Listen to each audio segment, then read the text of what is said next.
Fusion Mobile, quality e-learning experience on the go.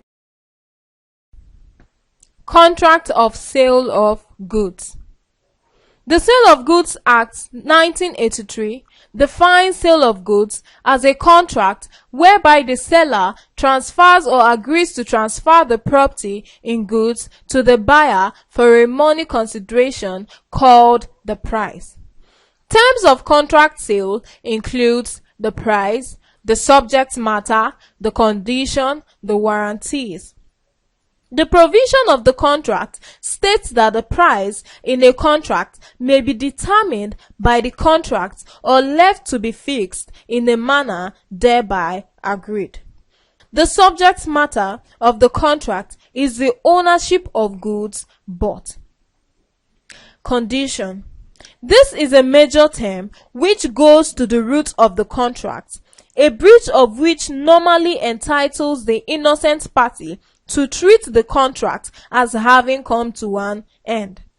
It can be defined as a fundamental term of a contract. If the seller, for example, breaches a condition in a contract of sale, it may give the buyer the right to reject the goods completely. Warranties. Warranty is a minor term which is subsidiary to the main purpose of the contract, the breach of which only entitles the innocent party to damages. Warranties. This is a minor term which is subsidiary to the main purpose of the contract, the breach of which only entitles the innocent party to damages, but he cannot regard the contract as having come to an end. The following provisions are specified in the Sale of Goods Act 1893 regarding the duties of a seller. The right to sell. The seller has a right to pass a good title. Merchantable quality goods. The goods sold are to be of merchantable quality. Goods must correspond with description.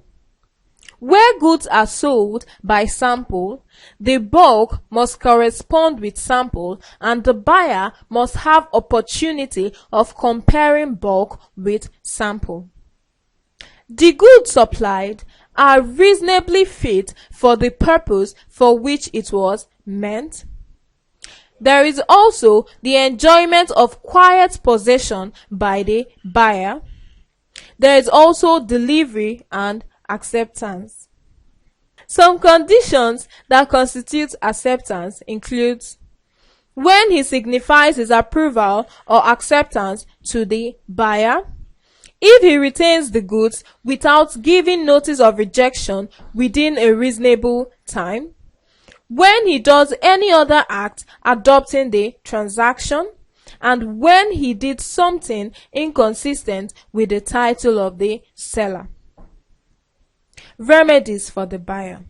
The 1893 Act confers certain rights on the unpaid seller, and they include: he has the right to resale as limited by the Act.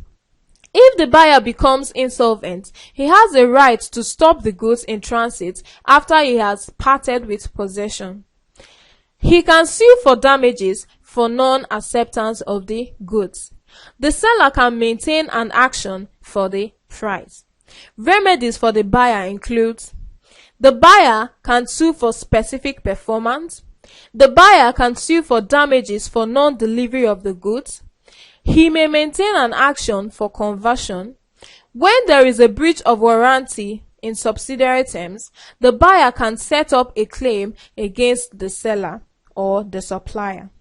Some terminologies associated with contract of sale includes the line, stoppage in transit, unpaid seller, contract of bailment, gifts, agreement to sell, contract of skill and labor.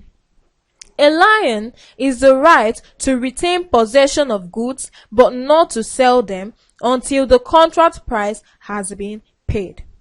Stoppage in transit refers to the right to stop the goods and retake possession.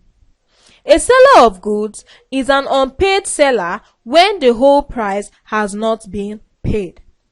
Contract of bailment is the temporary transfer of property, including cash, from the owner or bailor to some other person, that is the bailee, to be employed for a specific purpose. A gift is a transfer of property without any consideration attached. It is not binding but executory.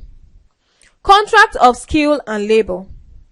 If the main purpose is not for the sale of goods but provision of labor, the Contract of Sales Act does not apply. For example, contract to paint a portrait is a contract for skill and labor.